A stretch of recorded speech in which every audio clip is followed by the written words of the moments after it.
மறுபடியும் ஐயா ஆற்காடு வீராசாமியுடைய மகன் அவர் இந்த தொகுதியில் நின்று வென்று என்ன செய்வார் என்று ஒன்று சொல்லுங்கள், நாங்கள் இப்படியே வண்டியை திருப்பி கொண்டு போய்விடுகிறோம். திரும்ப திரும்ப அதே தவறை செய்யக்கூடாது. தெரியாமல் செய்வது தவறு, தெரிஞ்சே செய்வது திமிரு. அதை செய்யக்கூடாது, அது செய்யக்கூடாது. ஒரு பூனை பசியோடு இருக்கிற பூனைக்கு பாலை சுட சூடாக காட்சி ஒரு தட்டிலே வைத்து விட்டீர்கள் என்றால், அது பசியோடு வந்து வேகமாக வாயை வைக்கும்போது அந்த பால் சுட்டு விட்டதென்றால் பிறகு வெள்ளையாக எதை பார்த்தாலும் கிட்டே வராது.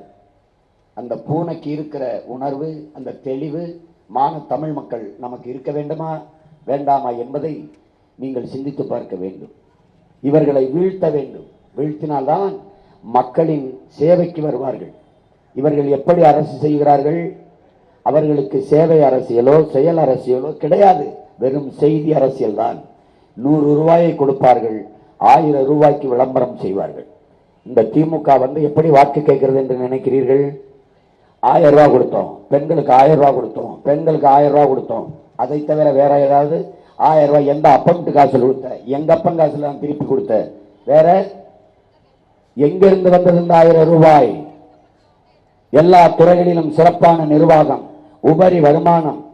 பணத்தை வைத்துக் கொண்டு என்ன செய்யணும் தெரியவில்லை. ஒவ்வொரு பட்ஜெட்டும் பற்றாக்குறை பட்ஜெட். நீயே கடன்காரன், 9 லட்சம் கோடி தமிழ்நாடு அரசுக்கு கடன். அப்ப இந்த 1000 ரூபாய் எப்படி வந்தது? 1000 ரூபாய் எங்க அம்மாவுக்கு கொடுக்குற, ஆனா அவ தலையில 1,60,000 ரூபாய் கடன் இருக்கு. 1000 ரூபாய் எங்க அம்மாவுக்கு கொடுக்குற ஒவ்வொருத்தருக்கும்.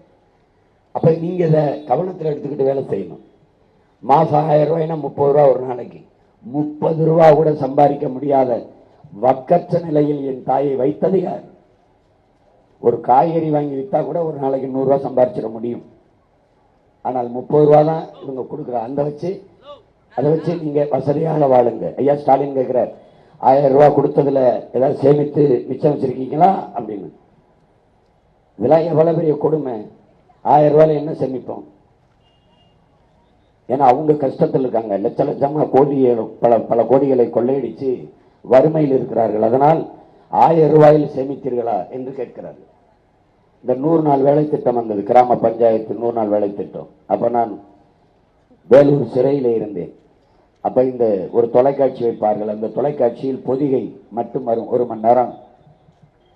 அதிலே வட இந்திய குடும்பம் ஒன்று சப்பாத்தி சுடுவா ஒரு அம்மா. ஒருத்தர் அப்படியே தலப்பாக கட்டிக்கிட்டு அந்த குட்கா குடிச்சுக்கிட்டு இருப்பாரு. 5-6 குழந்தை அப்படியே விளையாடிக்கிட்டு இருக்கோம். அப்போ ஒரு விளம்பரம் வரும், கிராம பஞ்சாயத்து திட்டத்தில் சேருங்கள், 100 ரூபாய் சம்பாதியுங்கள், அதை வைத்து அருகில் இருக்கிற வங்கியிலே சேமித்து பெரிய பணக்காரராகுங்கள். இது 100 ரூபாயை சேமிச்சு நாங்கள் லட்சமா கொள்ளையடித்து ஏழையாகி விடுகிறோம். நீங்கள் 100 ரூபாயை சேமித்து பணக்காரராகி விடுங்கள். அந்த கதை தான் இது. 1000 ரூபாயில சேமிச்சு ஒரு மானத்தையும் வீரத்தையும் அறத்தையும் உயிரென்று கொண்டு வாழ்ந்த ஒரு இனம், ஒரு மானங்கட்ட இனமாக நம்மளை மாற்றியவர்கள் இவர்கள்தான். இதை மாற்ற வேண்டும் என்று நினைக்கிறோம். 1000-500க்கு கையேந்துகிற ஏழ்மை வறுமையில் நில்லாத என் மக்களின் வாழ்க்கை தரத்தை உயர்த்த வேண்டும் என்று துடிக்கிறோம். நீங்கள் உங்கள் ஆள் மனதை தொட்டு சொல்லுங்கள். இந்த பாரதிய ஜனதா, இந்த காங்கிரஸ் இந்த தமிழ்நாட்டுக்கு எதற்கு என்று சொல்லுங்கள். ஒரே ஒரு காரணம் சொல்லுங்கள். ஒரு காரணம், நாங்கள் இதற்காக தமிழ்நாட்டுக்கு வர வேண்டும் என்று சொல்லுங்கள். 22 மாநிலங்களை ஆண்டார்கள். இந்திய துணைக்கண்டத்தை 10 ஆண்டுகள் பாரதிய ஜனதா ஆண்டது. இந்த நாடு மக்களும் பட்ட பாடு உங்களுக்கு தெரியாதா? மணிப்பூரில் நடந்த கலவரம் ஏன் எதற்கு என்று இவர்களால் சொல்ல முடியுமா? பணம் செல்லாது என்று அறிவித்தார்கள் ஒரே இரவில். அதில் இந்த நாட்டு மக்கள் பட்ட துன்ப துயரத்திற்கு வருத்தம் தெரிவித்தது உண்டா? ஊழல் ஒழியும், லஞ்சம் ஒழியும் என்றார்கள். ஊழல் லஞ்சம் ஒழியும் என்றால் இதற்கு எல்லா வீட்டிலும் இன்கம் டாக்ஸ் ரைடு, இடி ரைடு, அமலாக்கத்துறை ரைடு. அப்ப ஒழியல. ஊழல் லஞ்சத்தை ஒழிப்பேன் என்று தேர்தல் பத்திரத்தின் மூலம், எலக்ட்ரல் பாண்ட் மூலமாக 6650 கோடிக்கு மேலே பணம் வசூலிச்சிருக்கிறீர்களே, இதுதான் நீங்கள் ஊழல் லஞ்சத்தை ஒழிப்பதா? செய்திகளை உடனுக்குடனும் துல்லியமாகவும் தெரிந்து கொள்ள சப்ஸ்கிரைப் பண்ணுங்க.